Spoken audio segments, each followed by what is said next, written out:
Welcome to COVID Cooking with the Wombat.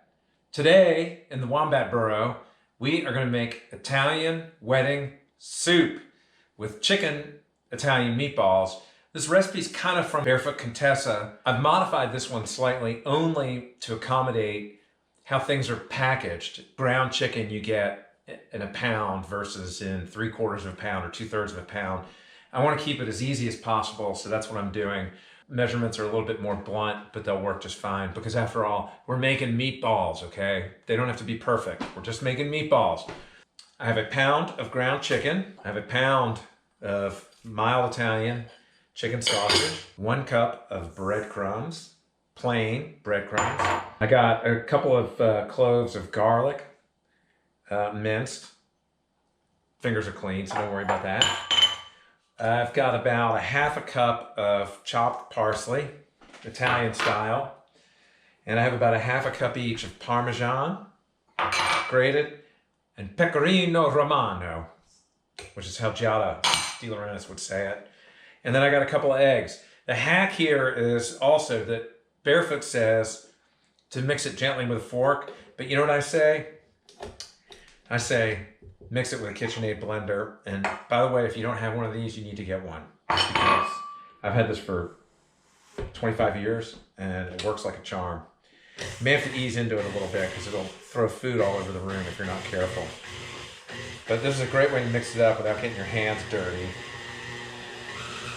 You can turn up the speed a little bit after it starts to blend together. She says to put a little bit of milk in it too. I'm going to put a little milk in just to loosen up.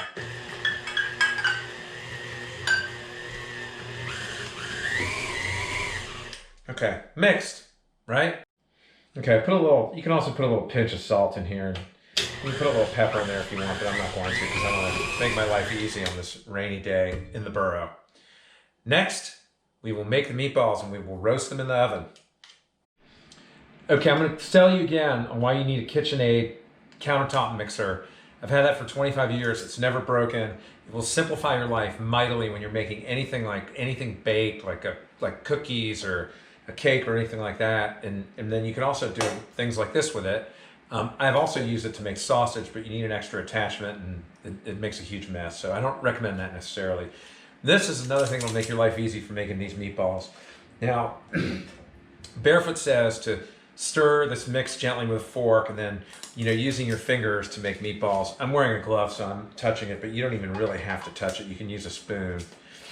And you can, this is like a little bitty ice cream scoop, which also comes in handy for if you're doing drop cookies like a chocolate chip cookie or something, just to make them all roughly the same size. And these meatballs don't have to be perfectly round. It's fine if they're ragged. In fact, I think they're a little bit better if they're a little ragged because they get sort of like crispy parts along with the juicy parts in the middle. So we have our meatballs. They're probably 1.5 inches or 2 inches in diameter.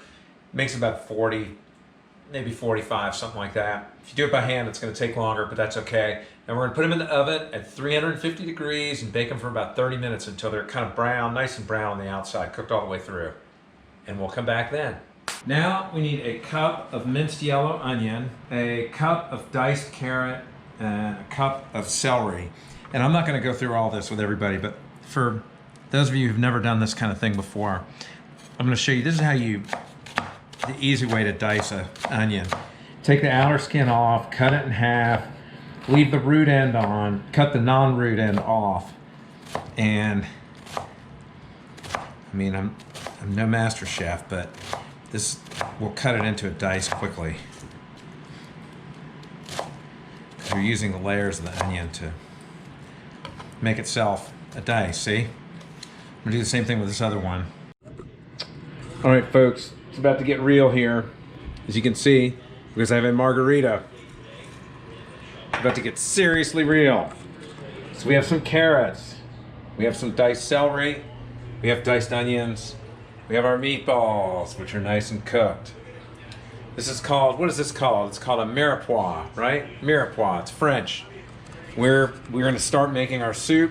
I've got this big giant pot heating on medium, and I've got some butter and some olive oil in it.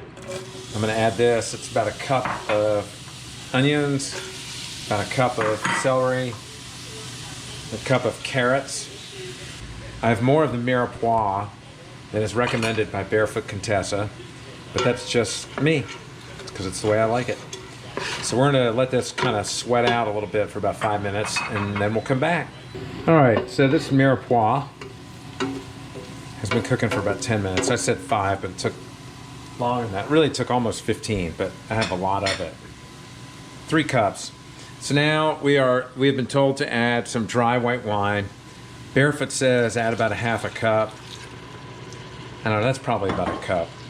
But the one thing about this is you want to, it doesn't really matter that much, but you just want it to give a little flavor, but you want to cook it. You want to burn all that alcohol off because you really don't want it to taste like a glass of hot wine. You want it to just have that winey flavor. And then after this cooks a little bit, we're going to add a bunch of chicken broth. All right, so that wine's cooked down, cooked off a little bit. You can see this whole thing is kind of bubbling. It's simmering merrily.